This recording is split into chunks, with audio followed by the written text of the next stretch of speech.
Welcome to the Good and Basic Podcast, a very special podcast. A long-form conversation between Joseph and Joseph. You can find our social media information in the comments below if you're into that kind of thing. Today we are doing A book club. This is fundamentally a book club. You know, you may be watching the news, you may be following the impeachment of President Trump, you may be excoriating the new Star Wars movie or praising it as the case may be, and we know you come here to this podcast for a little bit of peace and tranquility, and today we are not going to give that to you. At all. There's going to be a fight about two motorcycle philosophy books. Yes. So the plot premise here, which we have kind of outlined in the videos that we posted related to this, is that there are two books which are in many ways strikingly similar. Zen and the Art of Motorcycle Maintenance and Shop Class of Soulcraft. But the point of conflict, sort of the plot premise of this, is that Joseph cannot stand Zen and the Art of Motorcycle Maintenance. I believe in our last phone conversation about this, he said that he viewed it somewhat as he views a leper. Yes. So I think I did say that. You know, tell me how you really feel, right? With a mixture of pity and disgust. And by contrast, you know, he's a pretty big fan of Shop Class of Soulcraft. And I, on the other hand, like I get this deep, I have a deep negative visceral reaction towards Shop Class of Soulcraft, which you've described as rage. Yeah. Well, I'll have a chance to kind of flesh that out a little bit, but I love Zen and the Art of Motorcycle Maintenance. One of my all-time favorite books, has been for the last decade or so since I first read it. So the plot premise here is that we both vlogged our experiences of reading the book we don't like. Yep, and now we're going to have a conversation about why. And the funny thing about these two books is that they are facially extremely similar. Both of them are written by people who have kind of one foot in the motorcycle maintaining poetic life, and then another foot in the high abstraction philosophy life. Mm-hmm. And they write this book that kind of fuses these two together and talk about value. Even Shop Class of Soulcraft actually quotes Zen and the Art of Motorcycle Maintenance. It's a derivative work. So, I will go ahead and admit that right away. I wasn't necessarily going to claim that, but thank you for the concession. I hope the rest of this right from the beginning. So this is the other odd thing, is that as I was thinking about preparing this, I thought, you know, neither of us have a purely, as far as I can tell, we both have a deep visceral reaction towards the other book, a deep visceral negative reaction. And so I was thinking, like, what are we even trying to do here? Because I think the odds that in an hour when we walk out of here that you're going to love Zen and the Art of Motorcycle Maintenance and that I'm going to love Shop Class of Soulcraft is approximately zero, barring some kind of miracle. So the goal is not directly to convince the other person. Well, that's the goal. We're just not going to reach it. So there's some fatalism here. One thing that I would like to get out of this conversation is I'd like to tease out what parts of personality or prior axioms underlie the reason for the hatred. I want to understand the conflict itself better, not so much resolve it. Yeah, well, and that's the thing that I was going to kind of say after that was that you know, it's a kind of an old canard on the internet that it's very difficult to be talked out of a position that you weren't talked into, right? And I don't think either of us were exactly talked into our like or dislike of these books. No, those are both experiential. Yeah, I mean, there's all sorts of sort of like post hoc rationalizations, right? Like I can explain or try to explain why I like one and don't like the other, right? And that's what we're going to try to do fundamentally, right? Yes. But there is sort of like this base problem where it's like this is easily probably like the most complex kind of conversation we've attempted here because there's a huge risk of just like talking past each other. But that's my goal too, is like to try to, as far as possible, tease out the why here. Understand the conflict. Yes. If it's all right, over the years, ever since I read Zen and the Art of Motorcycle Maintenance, we have had that side of the conversation many, many times. Yeah. Briefly speaking, my critique has always been that there is something philosophically off and I feel like I'm being lied to or that there's some hypocrisy, but it's been very difficult for me to articulate exactly where it was. Yeah. I hope I did a slightly better job in the video I recently posted. I was going to say, you do have a slight advantage on me in this case in that you've been articulating your case against Zam for years now. Yes. Right. And I've had, like a week so to articulate my view against, which is okay, right? Like, I mean, it's, anyway, so if it's all right, I would like to hear your positives, negatives, visceral reaction, loathing, just let it all out about Shop Class of Soulcraft. Okay, and then do you want us to each give the positive and negative, are we going to get a chance to defend our own interpretation / view / visceral? Like, is that what we want to do now? How do we? I would like to make sure that Like to the extent that we can give the devil his due or say something good about the work that we hate, that would be a good thing to do. So if you can name some positives, that'd be great. Yeah, and so, then to try to get into the root of why it is that you had the reaction you did. Yeah, so I'll say right off the bat, and maybe it's because I just haven't had enough time to digest it, I'm still not exactly sure why I don't like it. I do have a hypothesis. So, you know, in my video at one point I expressed visceral rage. I think that, like, if pressed now, well, I am being pressed, so here I go, I would kind of damn it with faint praise. Damn it with faint praise. Yeah, in the sense that, like, I'm like, yeah, like, there's a lot of good insights and ideas here, and I think he's spot on about a lot of things. I think he's spot on about the need for personal responsibility. You know, I think he's largely right that, you know, people should consider going into the trades instead of going and getting a 4-year degree, right? I think there's value to the 4-year degree potentially, but, like, you know, I think it's a thing you should consider whether or not you should get a 4-year degree. I'm not a member of the cult of college. So We're that's the just thing. taken as a given. Yeah, I'm not. Okay. So I'm not a fan of that. I agree with him about the need for personal responsibility.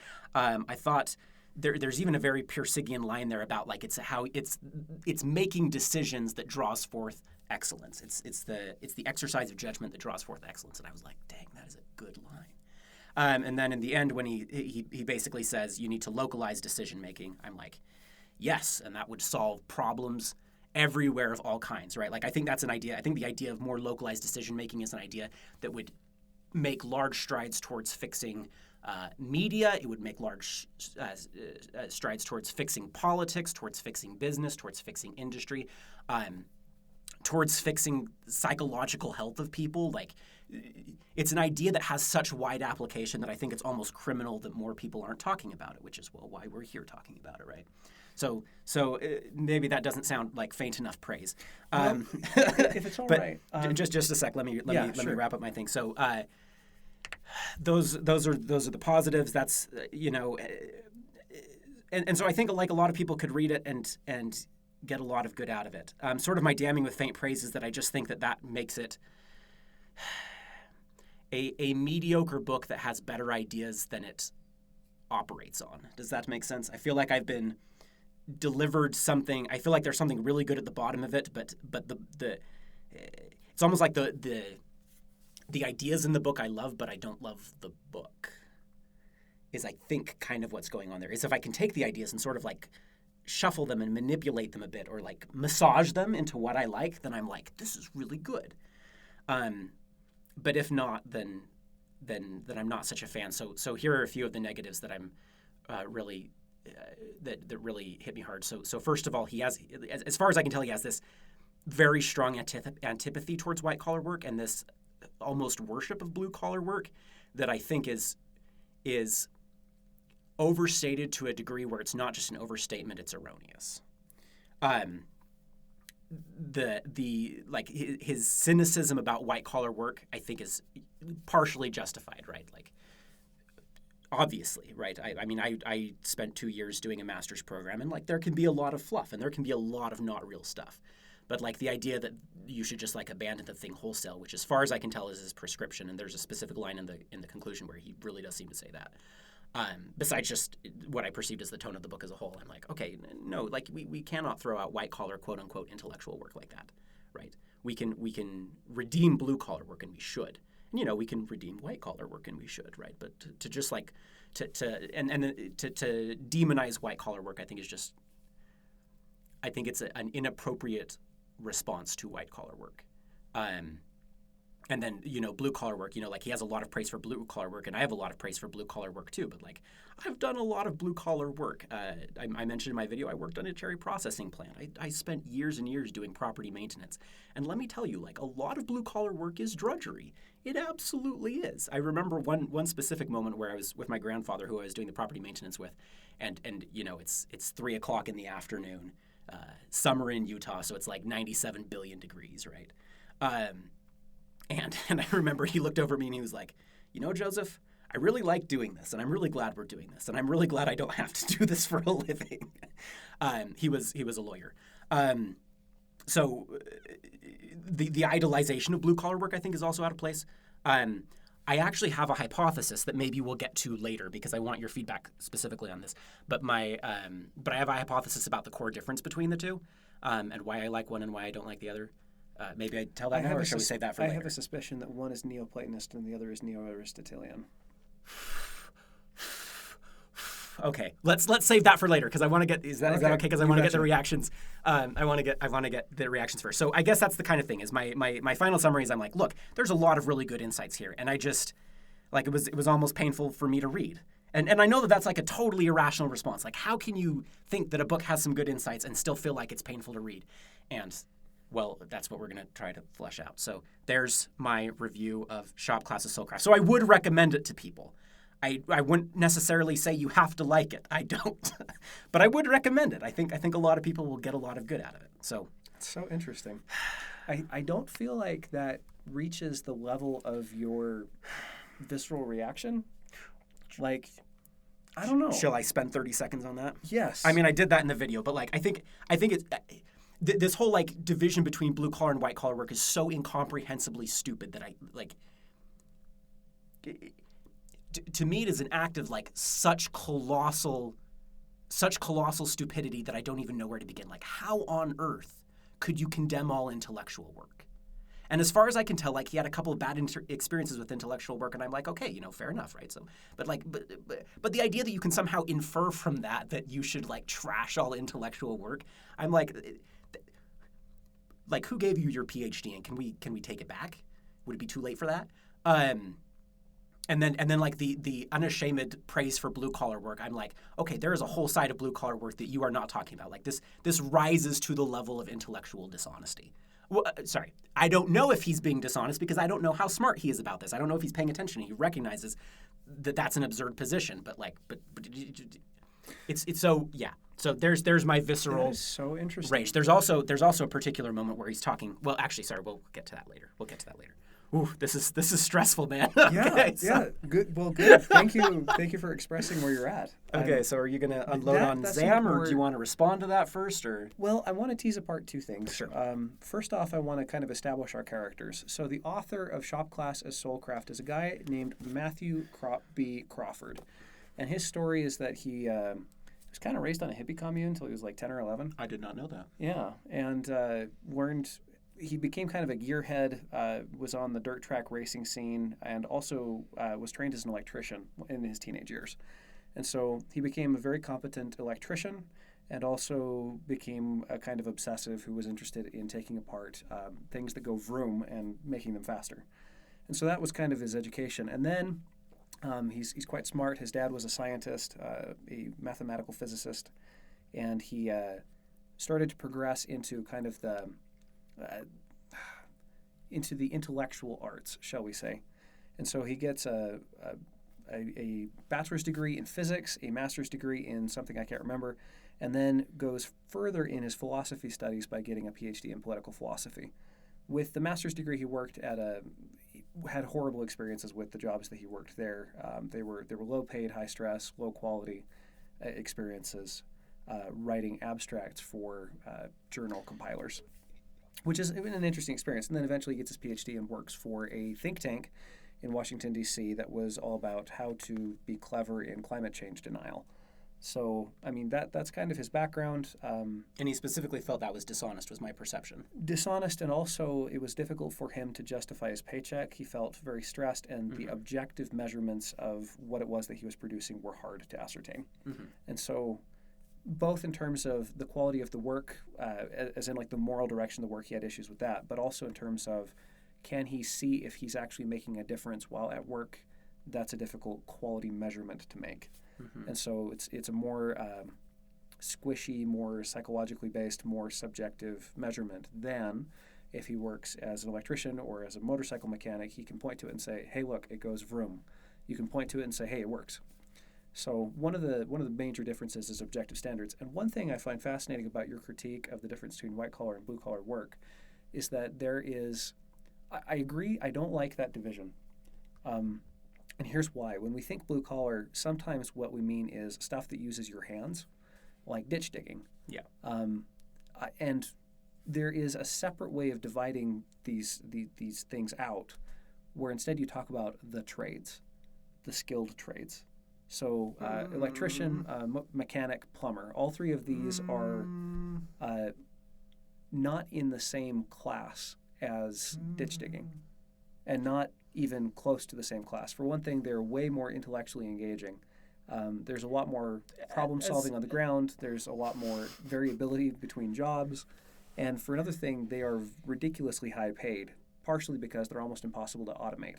What are you going to do? Make an automatic plumber? It's going to have hands like a person and be able to go home to home, which is not something you can do with a few lines of code. And so there are practical reasons. Compare that with a lot of jobs in law. I'm currently being trained as a lawyer, and in law, there's a lot of verbs that a lawyer does that can be done with a few lines of software better than any lawyer could do it. Right now, the big one is discovery software, where it combs through documents looking for the relevant bits and just presents you all the relevant stuff. There, your case is basically compiled. And that has replaced the jobs of lots and lots and lots of interns and first-year associates.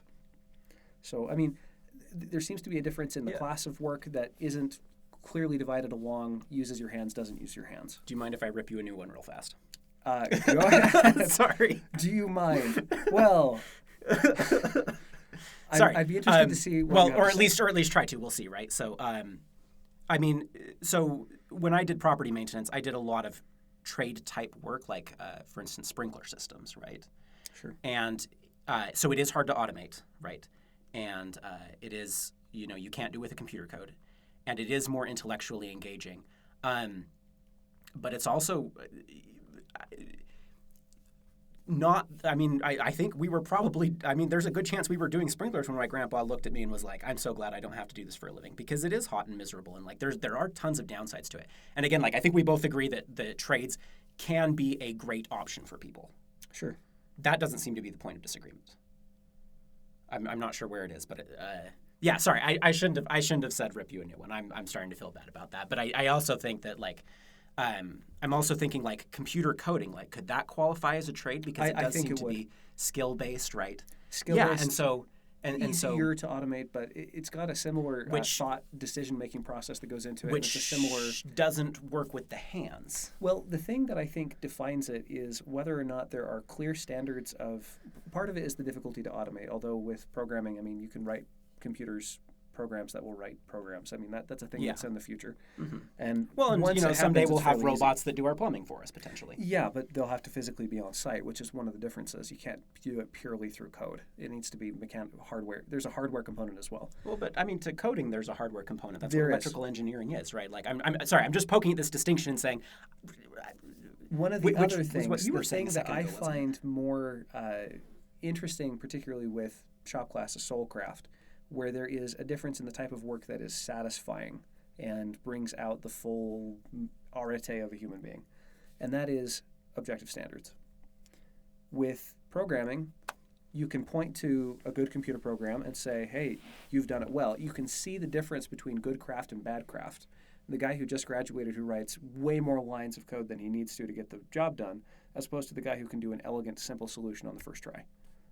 There is a difference where they do the same thing, but you can point to better and worse and see it played out.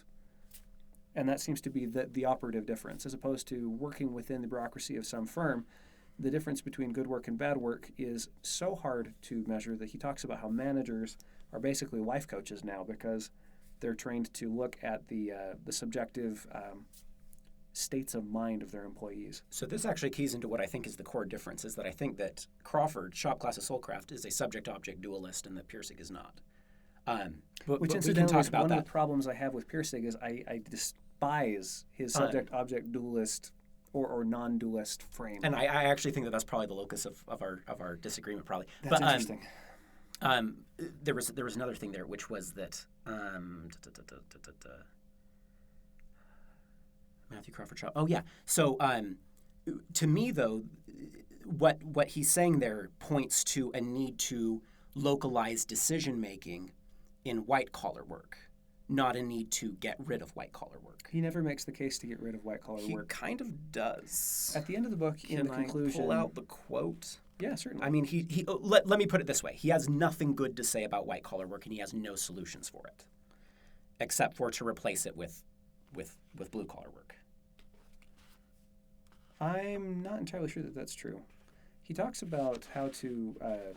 Well, let me read this last page from the conclusion and see if this is what you're talking about. Sure.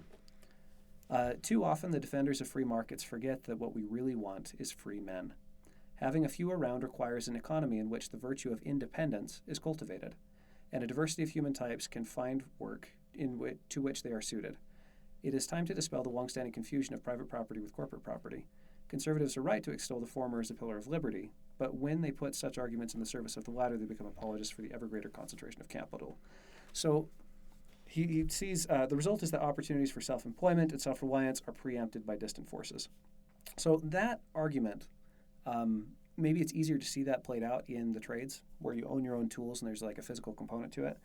But that decentralization, that localization of decision-making, or the more common access to capital, that doesn't preclude white-collar work at all. I mean... Well, so, okay, let me propose that I read a sentence where he seems to contradict that. Certainly. And then we're going to need some structure here. And I actually have some questions that I want to ask you. Do you mind excoriating Zen and the Art of Motorcycle Maintenance, and just after I read this sentence, and then you betcha. And then reserving the last third of the podcast for a few questions? Certainly. Okay. So, because again, I don't know, it's dangerous for us to get in the weeds because we're going to end up talking past each other too much. Okay, so this is also from the afterword, but he says, do the arguments I have made about meaningful work necessarily point to the trades? And he, in the next paragraph, he says, the special appeal of the trades lies in the fact that they resist this tendency towards remote control. So he does seem to think, I mean, I do think there is some wiggle room. I think you could take his ideas and apply them to white-collar work, and I think we should. But he seems to say that trades do have a special appeal. Well, he does say that trades have a special appeal because they resist this tendency. So the implication does seem to be that he says white-collar work does not resist that tendency. And so the implication there seems to be, well, there actually is something uniquely special, he thinks, about the trades. And, well, I don't think that. It's so interesting because the way you characterized that just now is that there is something uniquely special about the trades, and that is something that I completely endorse. Unabashedly, completely. I think that there is so much to owning the tools of your own trade, to owning a small shop, there is something really good about working with your hands. As a law student, I find that visceral need of mine is not met by my studies. And it's so funny. I've talked to other attorneys who have a wood shop at home because they have a need which is unmet by their work. And if you can harmonize across all those things and meet the need to work with your hands and the need to work with your head and the need to make money and do all three at the same time, that is superior than piecemealing them in my mind. Whereas I would say that's not something special about the trades. That's something special about the relationship between that person and the trades. There's a strong subjective component. Maybe other people don't have that need as strongly. Maybe that need can be stronger in particular individuals. I don't know how strong that need is in you, for instance. But the way you characterized that just now is very different from the way that you characterized it when you were excoriating it, which was to say that he was denigrating white-collar work, which is not what he's stating there. Well, that is what I mean by implication. He's saying here that blue-collar work is better than white-collar work. It's a very weak implication. No, it's not. If the trades have a special appeal, well, a special appeal as opposed to what? A special appeal does not denigrate. It merely elevates the one. Well, then it implicitly denigrates the other. Not necessarily. I think it does. Maybe that's the point of the disagreement. Do you want to excoriate Zam now? I actually want to probe just a little bit deeper on that, because I'm not seeing. Come on, man! You're not going to get your day in court. We have a whole book. We have a whole book to rip down, and it's like twice as long too. You should. It is. You need to get busy. Well, let me speak to its virtues first. I'm just so interested in that. If I could make the best possible argument for shop class of Soulcraft for 2 seconds, I see it as being a scattered, poorly written, short derivative work. All those are negatives. I can say those. The title is obviously a reference to Zen and the Art of Motorcycle Maintenance. See, and I didn't know that. If it was explicitly, I know that he does an inquiry into the value of work, but I wasn't sure, especially because he only quotes it once, and so he doesn't he doesn't like say, "I am following the footsteps of Zam." Well, I don't think. And so I was curious about that. I wasn't sure. But the name does the title is referencing it. I mean, it's riffing off of that. So that all needs to go ahead. It is less literarily complex. It is less literarily well constructed. It is less poetic. All that I can agree. The points it makes, I think, are less difficult to swallow and more unsullied, and I like those. And three things that he seems to make are one of the things that we need as human beings is autonomy and the full expression of agency. And so he talks about how work that helps you to become independent is good. And so he's going to make an argument that this independence is an independently good thing. And then he's going to say that hand trades in particular, things where you're working with your hands, have clearer objective standards, and it's easier to achieve virtue in them because you know what you're aiming at and you can see what right and wrong are, and it exists within a community. It's relational as well. And then there is a difference between abstraction. He uses the example of his father as a physicist would occasionally drop insights on to his son about physics, and the experiences that he was having trying to restore his VW bug, where he was reeking of gasoline and covered in stains and cursing at the machine. And at one point, someone says, "What do you think of the design of the VW bug?" And he says, "Design? Nobody designed it," because he was so frustrated with it as an objective fact of nature that the idea that someone at some point designed the whole thing was just incomprehensible to him. Kind of a funny expression. He says it as a joke, but his father says, "Did you know that even if your shoelaces are in a double knot, you can untie them by pulling on just one lace?" And he realized that his father was operating in the land of perfect vacuums and frictionless surfaces and the theoretical shoelace. Assuming the object is a sphere in a frictionless vacuum. Yeah, which you kind of have to do in order to simplify life into a series of abstractions. And it breaks down if you actually have to deal with a shoelace. Because if you actually have to deal with a shoelace, it matters if it's made of silk, or if it's spongy, or if it's wet, or if it's how tight the double knot is. There's an inherently particular concrete aspect to the truth. Yes. And there is an inherently... That's not to say that the theory isn't useful. It is. But it needs to understand its own limitations, particularly when giving advice to people who are in the trenches doing it. And that's something that I resonate with quite a bit. And that's probably a more appropriate way to say it is I resonate with that. Yeah, well, and I mean, that's at the end of the day, I've even said, I'll recommend shop classes Soulcraft to somebody. So, this is the other point of contention is it's unclear how much, quote unquote, our disagreement is, how much our disagreement is quote unquote subjective. Anyway. I think it's similar to that quote by Huo Yuanjia. From Fearless. Yeah. And I butchered the pronunciation of his name. But the main character in Fearless, played by Jet Li, he says that through competition we discover ourselves. Yeah. And so, that's... Well, so, okay. Yeah. We're going good places here because I have something to say about that. Because when we last, slugged this out, or tried to slug this out, we came to a really interesting conclusion. Sorry, are you done bagging on Zam? Or you haven't even started bagging. Okay, I'm going to start bagging on Zam, I guess. Although I'm really interested to hear what you were about to say. Shall I do that now? Yeah. Give us a quick rundown of why you hate Zam, and why it's the worst book in the history of the planet.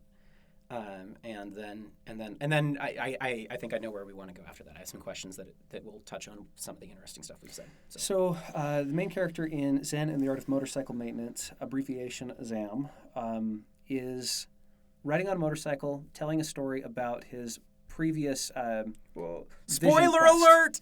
Massive spoilers. Telling the story of his previous struggles with insanity. Well, no. Sorry, can I summarize it? Is that okay?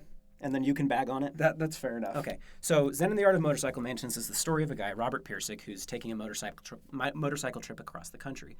So it's half a narration of a motorcycle trip and then half what he calls a chautauqua, which is basically a lecture on philosophic topics. And the two interweave in various ways. So,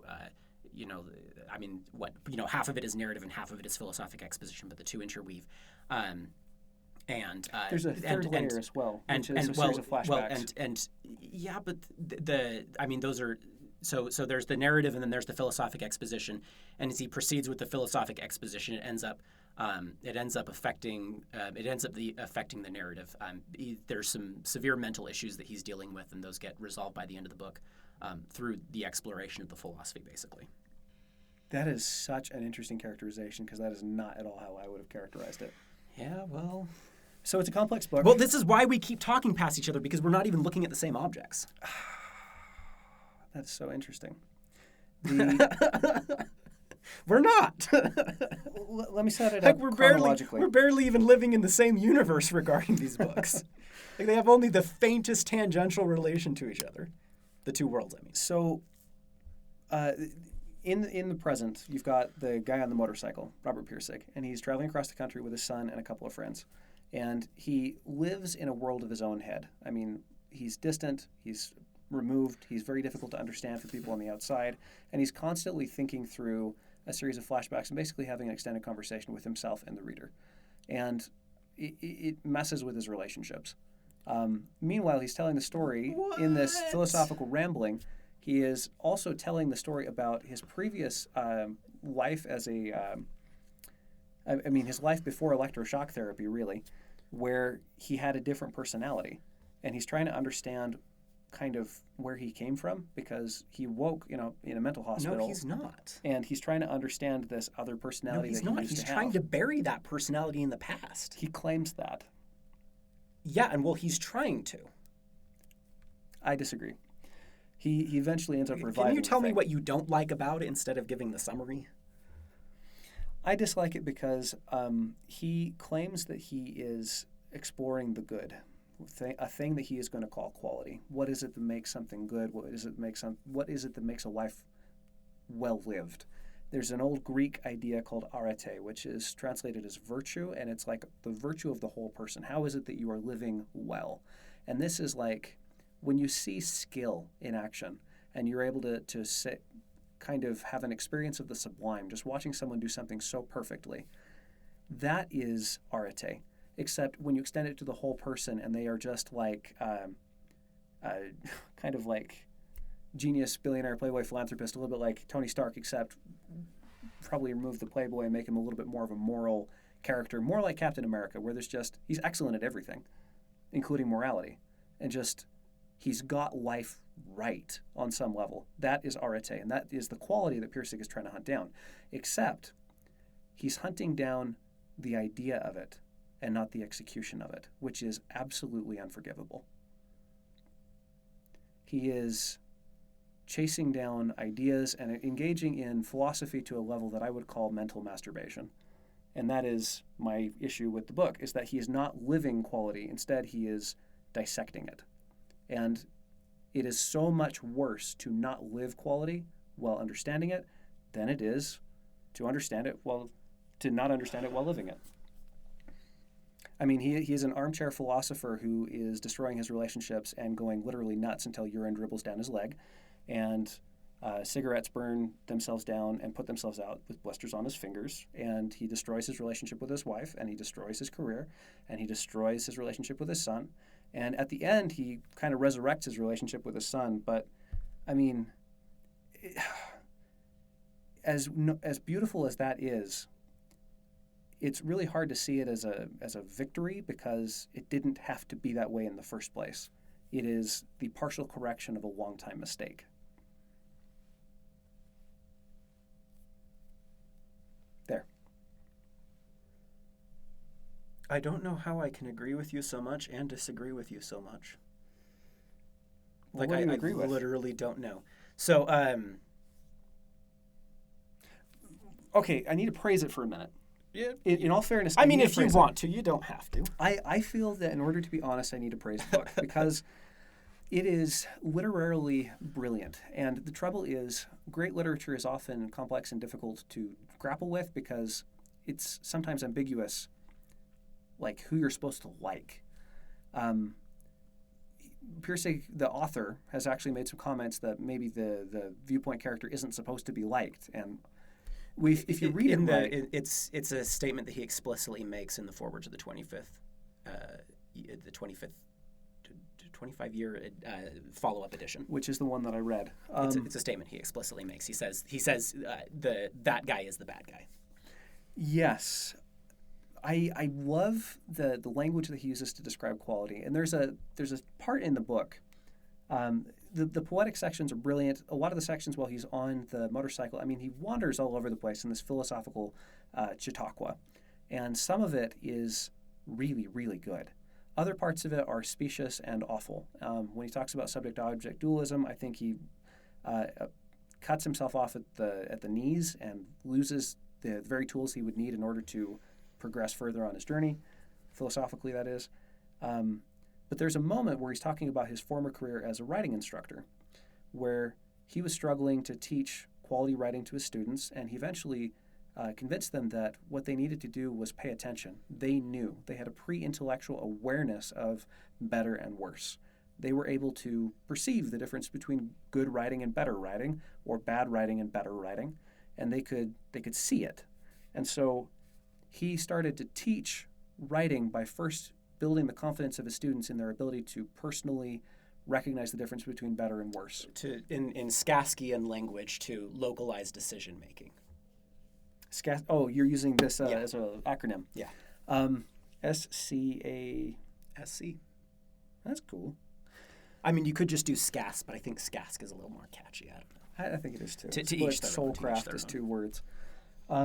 I love this section. In this section, he is less interested in understanding what it is that is quality and less interested in defining. In fact, he explicitly doesn't define it. He just says it's a thing. It's a thing, and it's real, and you can personally identify it. That part is awesome.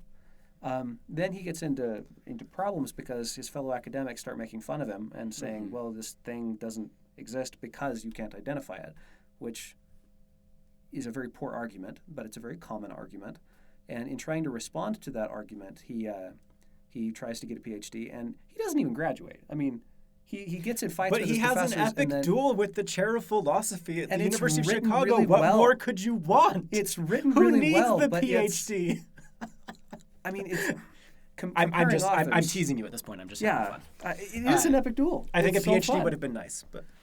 I mean, why not, right? Who wouldn't want a PhD? When he describes his students, I mean, because it is so well done literarily, it's got layers. I mean, there's moments where he's describing some of his students, and the ones that he identifies with the most are the ones who tend to fail out. Yeah. And they have this tendency to dislike the arbitrariness of school, among other things, and then they eventually leave, having not understood what it was that they were supposed to be getting, and then they are going to be bitter and resentful about the whole institution for the rest of their lives. And that's him. That's him in a nutshell.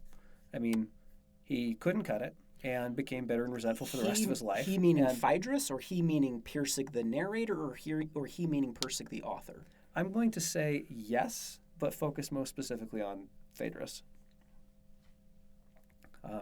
Again, it's complex. We've got all 3 of these people. I was going to say, I mean, I think where I would disagree with you is I think that the fact that there's 3 different characters who are all inhabiting the same body. If you haven't read the book, there's a guy who goes insane, and then there's 3 people. There's the guy who goes insane, that's Phaedrus. And then there's the post-insanity guy, and that's Pirsig the narrator. And then there's Pirsig the author, who's recording this whole psychic development, right? And I think if you properly understand the relationship between those 3, then a lot of your objections go away. But I mean, that's not something we really. I'm not interested in going into that right now. But anyway, that would be my response. He's not morally exemplary, and that's my problem. There's a section. None of them. I mean, there is a section where Phaedrus was morally exemplary, and that's when he's teaching writing, and then he lost it. He didn't have it very much before. He kind of had it sort of then, although then he lost it again. And the result is a bunch of meanderings that don't get anywhere and aren't useful because they haven't made him better. And the proof is in the pudding. Either you're better as a result of your moral inquiry or you're not. And if you're not, it's worthless or beyond worthless. I don't know how I can agree with you so much and disagree. Are we ready to move on to questions, or what? How shall we proceed? I would like to hear you attack that a little bit for my benefit, because I mean I am as lost in this as you are. I am simultaneously flattered and insulted because you can see how lost I am. Well, Thank you for having this conversation. No, I feel the same way too because I'm like and maybe you have the same reaction when I talk about Skask, is like every other sentence when you talk about Xan and the Art of Motorcycle Maintenance, I'm like, yes, no, yes, no, right? And so I'm so turned around, I guess I would say, so I would agree that Phaedrus, when he teaches university, is morally exemplary. I would say that the narrator who's doing the motorcycle trip, is non-morally exemplary in a lot of ways. I might differ in some of the ways as you, but I agree that he's not supposed to be the hero of the story in terms of the imitative model, the person who we're supposed to imitate. But I think that there's still value in that, right? Like I think there's value in watching people struggle through things, and I think there's value in watching people search, even if they stumble around. And I would say, at least we are led to believe that, he arrives at a good place and comes to a happy ending and becomes a morally exemplary individual, and that's instantiated in his restored relationship with his son. Or at least more so. Yes. I also think, I don't know, I'm of two minds about his time getting his PhD, about that wave of basically trying to define quality and intellectualize it. On the one hand, I agree, the narrator says this, he's like, he should not have stepped into the arena. He should not have tried to define quality. That was a bad move. At the same time, I think that intellectual exploration was so valuable. Like his chapter on the Greeks, it is so interesting and insightful to me and clears up so many questions that I've had for a long time, that part of me wonders, like, dude, is there a way you could have gotten the PhD and not gone insane? Was that an option? Where was the wrong decision?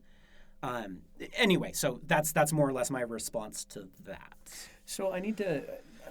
or not even a response, because I can't even tell if we're talking the same universe. But whatever it is, that's what I just said. I'm going to make an argument that is going to point to my sins, Sure. and I'm going to use the term sins. I think it's a useful phrase, because and underused in the modern world. It is underused. Sin is, in a nutshell, knowing better and doing worse anyway. Yeah. And certain sins are easier for certain people, and I think my problem with Xan and the Art of Motorcycle Maintenance is it drifts too close to my sins of becoming philosophically distant and utterly lost in my head. And as I read through his stuff, I see value there. I see gold nuggets. But for me, I feel that they are dangerous. Huh. Does that make sense? I'd have to think about it for like 5 days to really understand it, but I think I conceptually see what you're saying. Yeah, absolutely. When you're mining for gold or looking for truth, it's like, and I hope this isn't too insulting, but it's like how some people can drink alcohol and not become an alcoholic, and other people cannot touch a drop of the stuff. Yes. There's a differing susceptibility to the same substance. It's exactly, and I don't. Obviously, I'm not meaning to be pejorative in that sense, right? It would just be. And other people would have different idiosyncratic weaknesses and strengths, obviously. And so you could say, using the alcohol analogy, that for some people, touching alcohol would be a sin, and an extremely dangerous one. Yeah. One that could destroy them. Yeah. And for other people, not so much. Use moderation and you're totally fine. Yeah. With Xan and the Art of Motorcycle Maintenance, I don't feel like I can safely mine for truth in that book. Wow. Sorry, I'm just trying to digest that. Because when you're picking out truth, you need to trust your ability to distinguish between truth and error so that you're not picking up lies with the truths. And we all know that the worst and most dangerous lie is the one that's 98% true, but still leads you to make the wrong choice. Yeah. Right? Yeah. And so as I read that book, I smell a rat, and it's a very visceral feeling, and I feel grief and disgust as I read it. And even though I like some of the language and I like some of the concepts, I've minded as much as I feel comfortable and safe doing so. Wow. To discuss quality, to discuss pre-intellectual awareness. But when he starts drifting toward relativism, or toward rejecting subject-object dualism, or to attacking rationality itself as a principle, that is not safe territory for me to be wandering in. Or maybe that's not exactly it. I don't know exactly where the line is, because maybe the problem is that I don't differentiate well enough to pick out the good and leave the bad. Well, that makes me think of a thing. So that makes me wonder, because as I was reading Shop Class's Soulcraft, I was like, oh my gosh, I feel like I understand Other Joseph so much more. Because he's so, like, you're way more preoccupied with blue collar, or I don't know what to call it, working with your hands than I am, right? Not that I'm not preoccupied with it, but you're way more preoccupied. I think we would agree on that. Yes. Okay. So I was reading it and I was like, oh, like, this is like Zam for him. This is like what he sees, or like the good that he pulls out of Zam is like this idea of like personal responsibility and the fact that working with your hands, cultivates your judgment. Not only judgment, but independence. Like, yeah. Yeah. Cultivates your judgment. And in independence especially. And like, to me, independence is a little bit of a mirage. Not totally, but a little bit. And that's an imprecise statement, and it would take too long to flesh out now. But just in the simple way that, well, you're always going to be dependent upon somebody for something, right? Blah, blah, blah. And yeah, I don't know. I shouldn't have even said that because we can't get into that now, probably. But anyway, so I was reading it and I was like, I agree. Like, or excuse me, I was reading it and I was like, wow, this is like looking inside Joseph Bjork's head. And then when you were just saying that, I wondered, okay, so would there be a corresponding situation for me? And I think maybe part of it is that, like, I don't know. I can't say for sure because I'd have to think about it. But it raises for me the hypothesis that maybe I don't like Skask because it, what was the phrase you used? It goes too close to my sins. It, what phrase did I use? That idea fundamentally, that I can mine some good out of it, but thinking in that way would be dangerous, not for other people necessarily, but for me. That's so interesting. And yeah, I mean, hypothesis, right? I have no idea. It would take me a while. I'm going to throw out one more hypothesis. This one's going to complicate things. Do it. You ready? Okay. If I am already in my sins, or in a frame of reference that has imbibed a couple of misplaced premises that I am comfortable with, sure, then the exact medicine that I need to make myself whole is going to come across and look like the most dangerous, awful, toxic thing ever. Ouch. I know, it complicates things. This is the Jungian shadow, right? Like, yeah. There's a phrase in medieval alchemy, in sterquilinis invenator, in filth that will be found. Basically, what you most need is where you least want to look, right? So, dude, that's scary, man. Yeah. What you're saying is there's a possibility that we each need to be like force-fed the book we hate. Not necessarily. Not necessarily. And that's the trick, is because it's not a given. But what it does tell us is that the revulsion that both of us feel, and I don't think it's unfair to characterize it that way. Yeah. To the book. Sorry. Revulsion is an incredibly interesting diagnostic measure. It's an important thing. It's a red flag. It says, hey, this thing is either the most dangerous thing, or it's the thing that you need most right now. In either case, pay a lot of attention. Hey, that's a really smart... Wow, that's good. That revulsion is useful. I don't know exactly what it means. I can't tell you that. But I can tell you that it means pay attention to this. That's so smart. Thank you. That's so smart. Like, whether it's a good thing or a bad thing, the fact that you're, primed to pay attention to it seems to be an indicator that it's important to pay attention to. Yes. And figure out better. Yes. And that's why so what you're telling me, now I have to reread Skask. What have you done to me? Why would you inflict this on me? Do you hate me? Only sometimes. Okay, so and that is because we are friends.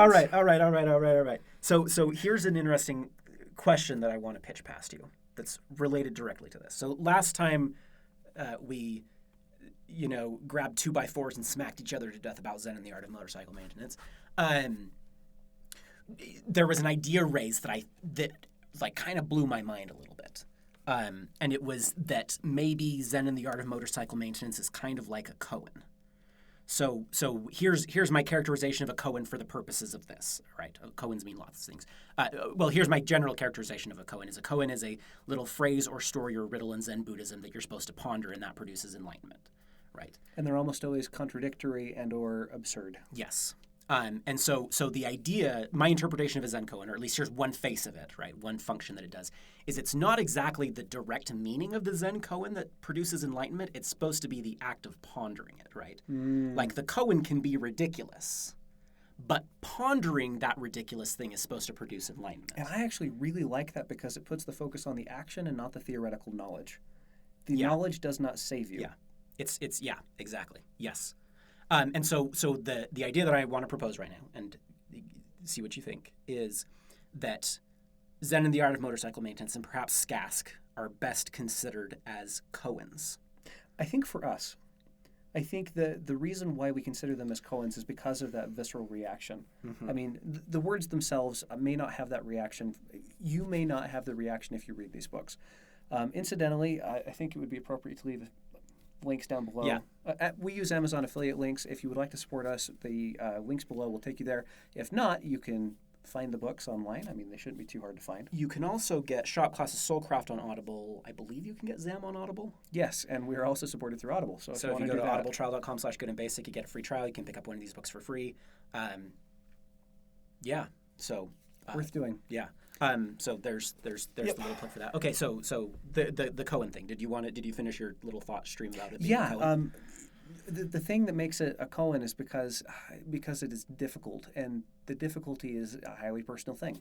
I mean, it's that visceral reaction that tells us that that this is worth looking into. So this is one of the things that I was wondering, because a lot of the times when you talk about Zam, I listen to you talking and I'm like, I can kind of see where you're coming from, but I think it's the wrong interpretation. And the same thing occurs to me when I hear you talking about SCASC, is I'm like, okay, I can see how you would interpret it that way. And I we even ran into that just a second ago, right? Where we're both reading lines from the conclusion and drawing differing conclusions from it, right? And so there's the sort of thing that it makes me wonder how much we're sort of, well, okay, so every act of reading is partially an act of interpretation, right? The specific subtle nuances that you give to each word and phrase and adjective and it's so not forth. an infinite field where it could mean anything. Yeah, postmodernist, blah blah blah. It's more like contained interpretation. There's a box and there's space in the box. Yes, and there's wiggle room. Yeah. I mean, it's So part of me part of me looks at that and says, okay, so how much are we each sort of massaging it? Does that make sense? Like, maybe our interpretation of each is valid in significant ways, or ennobling and enlightening it, right? Like, well, and I think that this all comes down in favor of Pirsig's metaphysic, but I don't want to get into that right now because that's just going to cause another storm, and we're getting somewhere, and I want to get somewhere a little bit. But that's part of what led me to think that it's a koan, is that it's not the sort of the abstract content itself.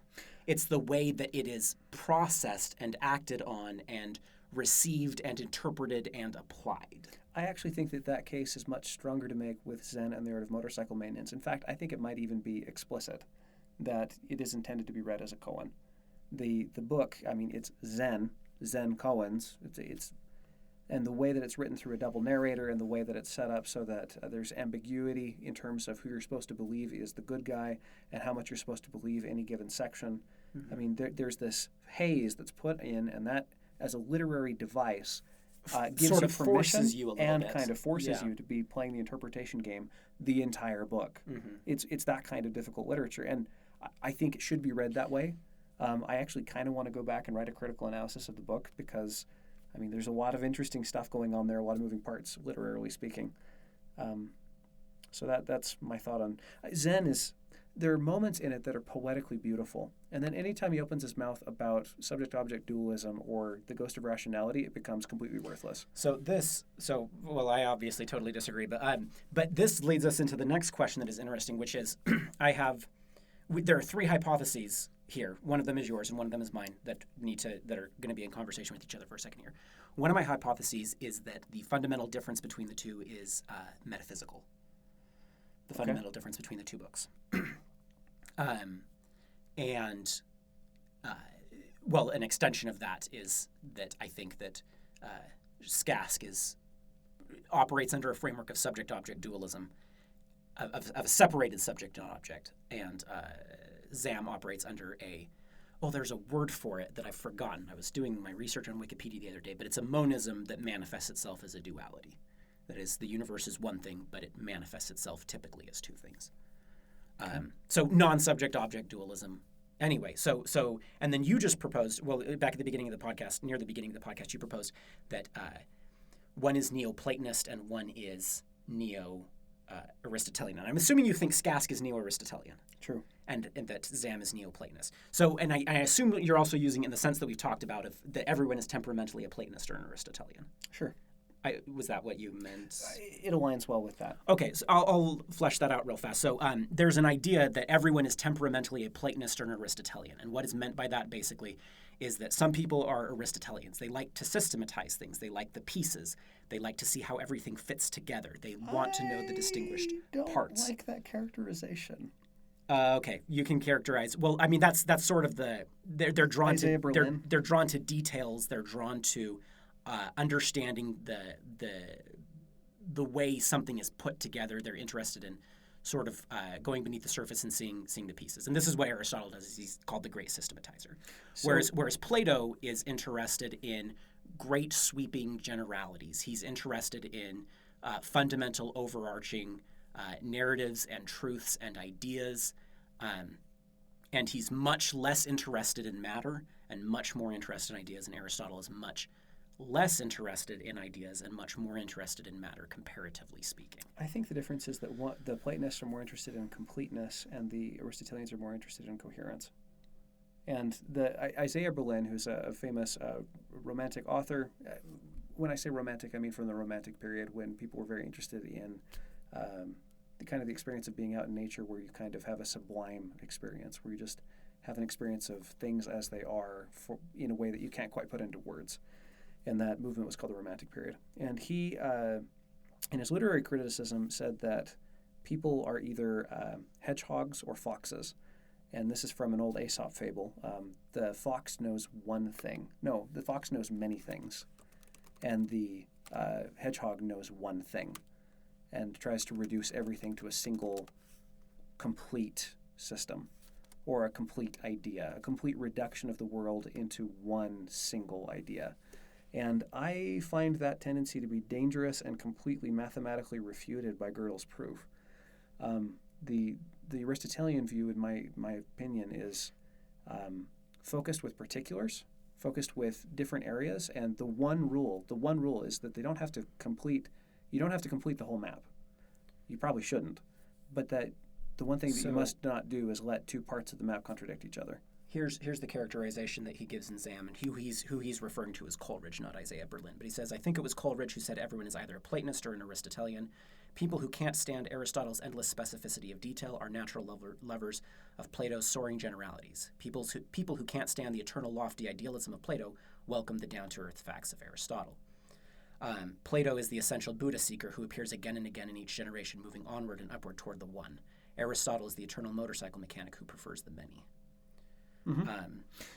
Is his characterization. Isaiah Berlin is the one who used the hedgehog-fox analogy, but Coleridge is the one who's described it and said that everyone has the personality. So and so you're proposing basically that Skask is Aristotelian and Zam is Platonist, and that's the metaphysical source of the disagreement. One piece of evidence to support that idea is that temperamentally I seem to be far more Aristotelian. And so this is the strongest, although very circumstantial piece of evidence in favor of it. Which incidentally is reflected in our YouTube banner where we have reenacted the... Yeah, there's a little Easter egg there. Yeah. That's so interesting. I'm not sure what to make of that. Okay, so do you agree, or do you accept that as a pretty serious hypothesis that the core difference is metaphysical? I'm not sure what you mean by that.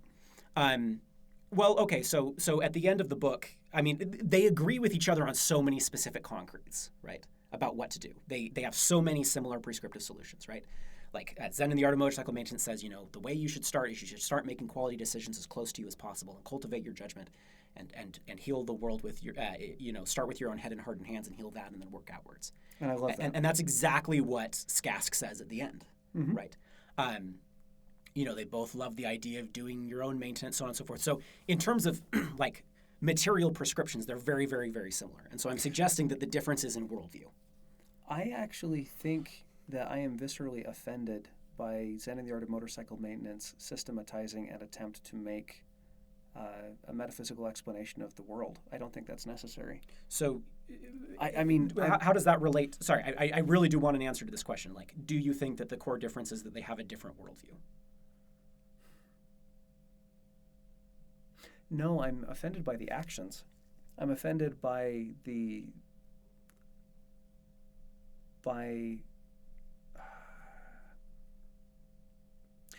ends he seeks to attain. I think he's aiming at the wrong thing.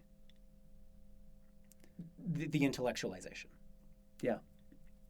See, and I don't know how you could read the book and think that that's the point.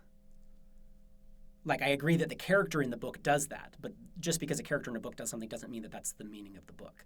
Like, I mean, this is around chapter... Oh, I can't remember which chapter it is, but it's like the chapter around gumption traps and stuff is like so concrete and so specific. And it's good. Yeah, and like the narrator says, for example, so the question is, okay, well, is that the point of the book? And I would say yes. I think I'm going to agree with you on the metaphysics. Okay. The difference being one of metaphysics. Real fast, I would say yes, because first of all, the narrator says, this is my favorite part of the book. Second of all, the author seems to not like the hyper-intellectualization of Phaedrus. Mm-hmm. And so, therefore, he would be more sympathetic to the concrete gumption trap, motorcycle maintenance stuff. And finally, Phaedrus, to the degree that he is a good person in the book, it seems to be at the end when he achieves a sort of like concrete embodied harmony and synthesis with his son. Right? There's no intellect. You'll notice that in the last 2 chapters, there's no philosophy. It's all experience. And that's the moment where the psychic healing happens, basically. Psychic healing makes it sound really mystical. It's not exactly. Well, it is a little bit. But, the healing of the psyche. Yeah. That's a better way of putting it. So I think that's the real lesson of the... I think that's the point of the book insofar as it's easy to pull a point out of a koan. I like that point. But you don't. I mean, that's not what you get out of it. When he starts talking metaphysics, I tend to disagree with him on the metaphysics, and that is a true criticism, and that is interesting. I think we've wandered around the book quite a bit. We've already been talking for over an hour. Right about an hour. Right about an hour. Yeah. Okay, I may have miscalculated when we started. Real fast, actually, because I want to flesh out that metaphysical difference, or at least propose what I think it is. Okay. And I think it's really interesting. And it took me a while to figure... Oh, actually, I was going to ask you another question, which is... I mean, this is kind of a minor question, but it struck me... It struck me that even though Skask is shorter, in some ways it struck me as less user-friendly in the sense that he gallops through a lot of stuff. Mm-hmm. Really fast without explaining things. It's very much the fox knows many things. It feels like a scattered series of separate essays rather than one coherent narrative. One of the examples that made me think of it is that when he quotes de Tocqueville, and he calls him Tocqueville, and I'm not sure why, but when he quotes de Tocqueville, he just like quotes him and then moves on, right? And so you have to have read de Tocqueville, or you have to know something about de Tocqueville. Whereas like when Pirsig, I'm not bringing up this so much as a criticism as an interesting observation. When Pirsig, like when he goes into Kant's synthesis, he explains it step by step and walks through all the ideas. So it doesn't matter fundamentally if you've read Kant. I mean, it would be better to read Kant, but he explains all the steps. So I was curious what you think about that. Like, do you agree with that observation? Like, in that sense, is Zen more user-friendly? It is, but I think part of my again, I'm not that makes it so that it's automatically better, obviously. No, because it's incredibly helpful for... He is telling you exactly how he understands Kant, or exactly how he understands Henri Poincaré. Mm-hmm. He's laying it out. This is my understanding of this thing that I'm about to talk through. Yeah. And that is incredibly useful. I find it dangerous if that is my only source material for understanding what Kant said or what Poincaré said. Conceded. And so, it with a caveat, yes. Okay. Yes, I find it useful within the book. I find it dangerous if I haven't read either of those things because I could be getting a false interpretation. Mm-hmm. So there was a sentence in Skask. Here's the way that I came on this idea that the core difference is metaphysical. Is there's a sentence in Skask that really struck me as being kind of odd. Let me find it real fast.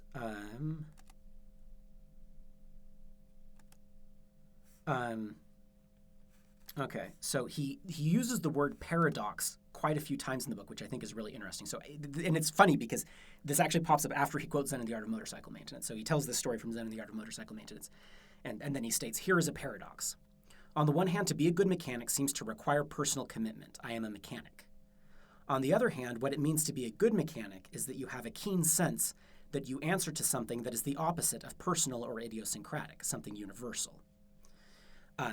So he says, there's the weird thing about being a mechanic, the paradox is that there's this strong subjective component, right, of identifying as a mechanic, this personal commitment. And then there's also this strong objective component, right, what he calls the opposite of personal or idiosyncratic, something universal, right? And so Pirsig is not a fan of subject-object dualism, and it's a little hard to explain, but I think I figured out a really good way to explain it, is he would say, it's not so much that, like in that situation for a good mechanic, it's not so much that there is no paradox because the subject and object aren't distinct. Instead, what Pirsig would do is he would focus on the relationship between the subject and the object. He would say the subject needs to have a relationship with the object, and that's going to determine certain characteristics on the part of the object when you work on it.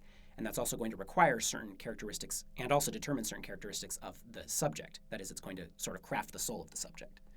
And so there's this reciprocal relationship. And so Pirsig really is interested in that reciprocal relationship. He's not so interested in the objects by themselves, and he's not so interested in the subjects by themselves. In fact, he thinks it's really dangerous to look at that way. Instead, he would say, no, like the right way to look at motorcycle maintenance or anything else is that it's a relationship between you and the object. And there's something very real and important about that relationship that has to be the foundation of your motorcycle work. So that's my observation/pitch. Do you want to give a rebuttal and then we're done? I love the idea that it's relational. It's attached to the relationship that you have to the motorcycle. First thing there is that destroys the idea that you can destroy subject-object dualism. I think that... No, it doesn't. I think that it does, and I'm not going to make the full argument right here, but in order to have a relationship between two things, there need to be two things. As one characterization. The second thing there is when he talks about something objective and universal, what he means is something completely outside of yourself of which you have no control. And Pirsig would just deny that is a thing. Yes, and that doesn't mean that that doesn't mean he's subjective, and it's a very delicate distinction. It doesn't mean he's subjective, but it does mean he's solipsistic. No, it's not. When pushed to the extreme, and I mean, he ends up solipsistic before the electrodes go into his brain. So this is what I think the core disagreement is. This is what I think the core disagreement is I think you're a fan of subject-object dualism, and I'm not.